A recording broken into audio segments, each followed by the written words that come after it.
तो हेलो नमस्कार दोस्तों, the Sunday show episode number 2 में आपका स्वागत है। इस एपिसोड में हम बात करेंगे राजस्थान प्रदेश में पिछले हफ्ते जितनी भी घटनाएं हुई है, सरकार के फैसले, राजनीति, इतिहास, जितने भी संबंधित मुद्दे हैं जो आपके काम के हैं, जो इस वीडियो में हम उनके बारे में चर्चा करने वाले हैं। और जितने भी मुद्दों से संबंधित, न्यूज़ से संबंधित आपके कोई विचार बनते हैं, आपकी कोई राय बनती है, तो आप हमें कमेंट में बता सकते हैं। और प्लीज़ वीडियो को लाइक करके हमारे को सपोर्ट कीजिएगा। हम ऐसे ही अच्छा कंटेंट आपके लिए बनाने की पूरी कोशिश करते रहेंगे। चलिए बिना किसी देरी के वीडियो शुरुआत। हफ्ते की सबसे बड़ी खबर है राजस्थान में जो बजट पर अभी हाल ही में राजस्थान विधानसभा में बजट पेश हुआ था, तो उस बजट पर बहस है, उसमें हमारी वित्त मंत्री दिया कुमारी ने महत्वपूर्ण घोषणा। एंटी नारकोटिक टास्क फोर्स बनाया जाएगा प्रदेश के अंदर। फिर दुर्लभ बीमारी से पीड़ित बच्चों को मुख्यमंत्री बाल स्वास्थ्य संबल योजना में 5,000 रुपये दिए जाएंगे। और इसके अलावा दिव्यांग गर्भवती महिलाओं को अब पहले 6,500 रुपये मिलते थे, अब 10,500 रुपये की राशि है वो मिलने लगेगी, यानी कि 5,000 रुपये इसमें बढ़ा दिए गए हैं। सफाई कर्मचारियों को फेफड़े और किडनी के इलाज के लिए RGHS के तहत निःशुल्क पैकेज देंगे। सफाई कर्मचारियों के लिए भी अब RGHS के जो निःशुल्क पैकेज है वो मिलने लग जाए हैं। फिर 500 पॉलिटेक्निक की छात्राओं को स्कूटियाँ दी जाएगी। तो ये बजट के अंदर जो है महत्वपूर्ण, बजट के रिप्लाई के अंदर महत्वपूर्ण घोषणा की है वित्त मंत्री। अगली खबर बड़ी हास्यास्पद खबर है, आपको सुनकर हंसी आएगी।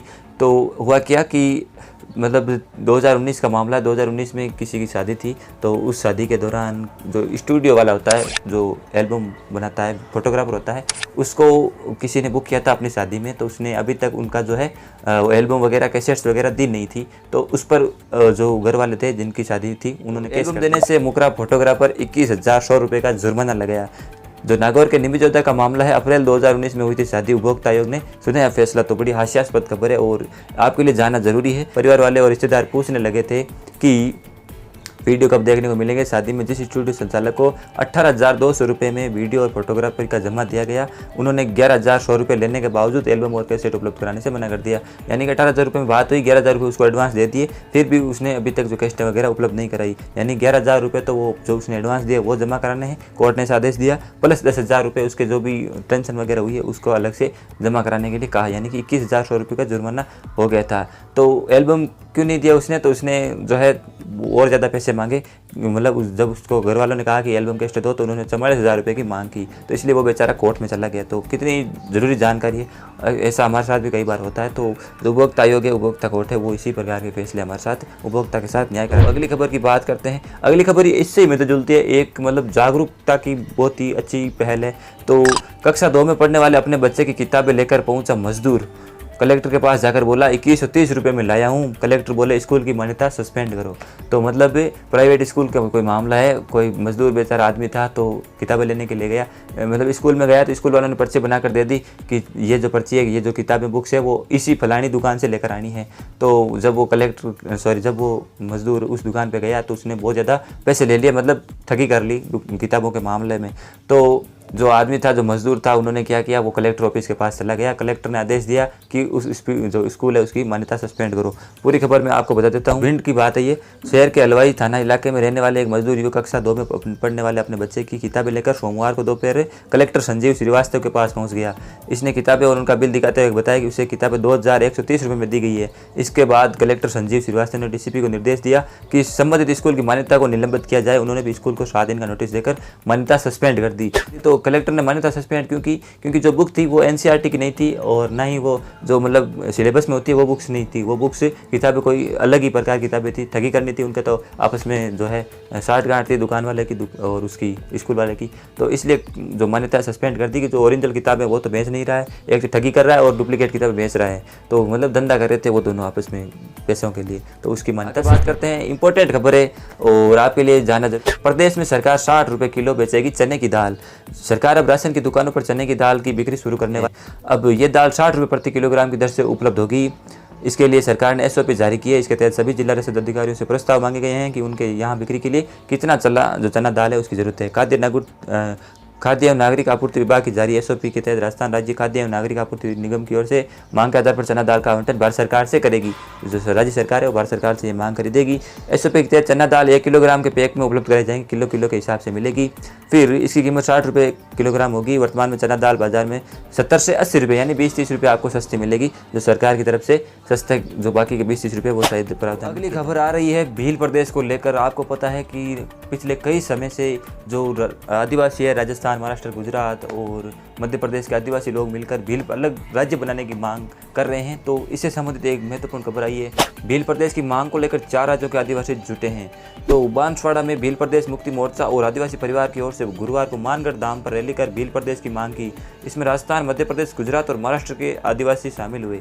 आदिवासी परिवार के वरिष्ठ सदस्य ने कहा कि भीलों ने हल्दीघाटी में राजपूतों गुलाम होने से बचाया और हम सौगंध लेते हैं कि देश के आदिवासियों को गुलामी से निकालेंगे।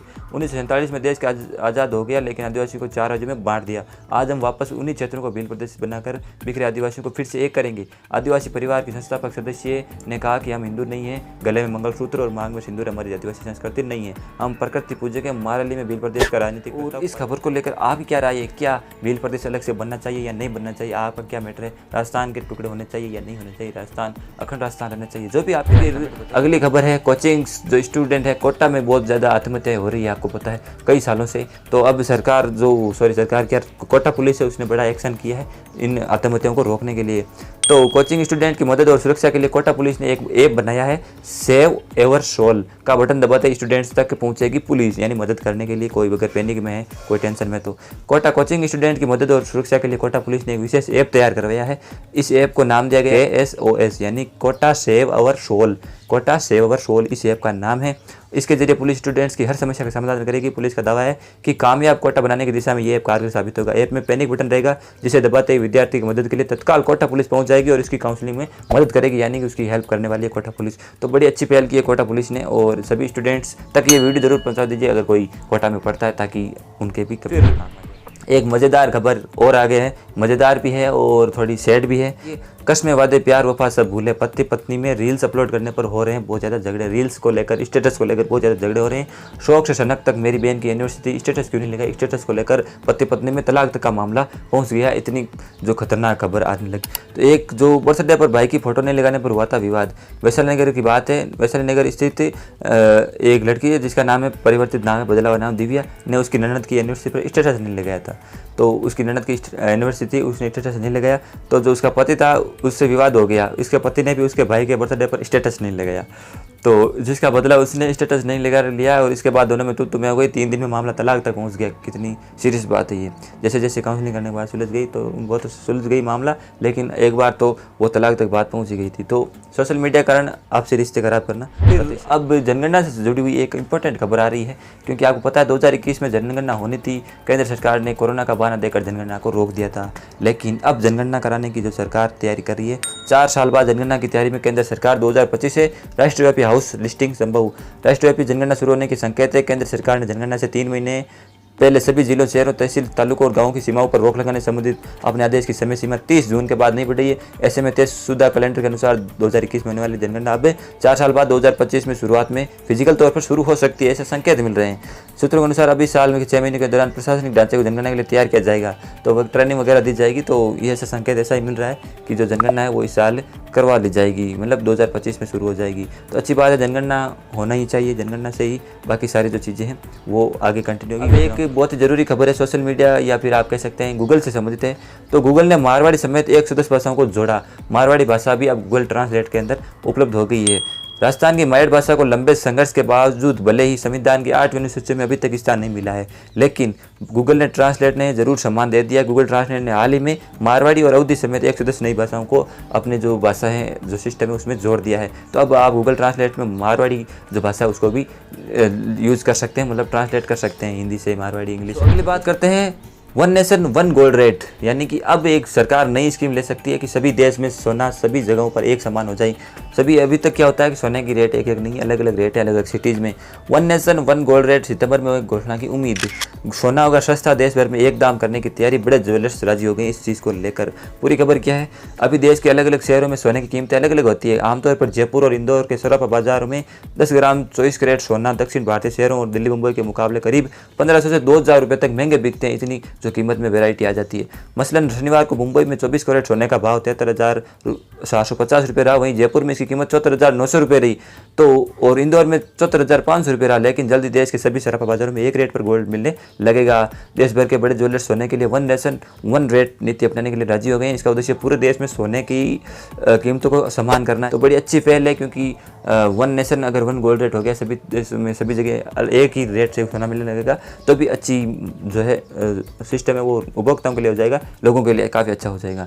तो ये थी इस हफ्ते की पूरी खबरें। आपको कैसा लगा, कौन सी खबर आपके लिए महत्वपूर्ण साबित हुई? तो चलिए, जो भी राय आपकी वीडियो से संबंधित बनती है, जिस भी खबर से संबंधित, आप कमेंट बता सकते हैं। मिलते हैं अगले संडे शो में, तब तक के लिए जय हिंद, जय मारवाड़, जय राजस्थान।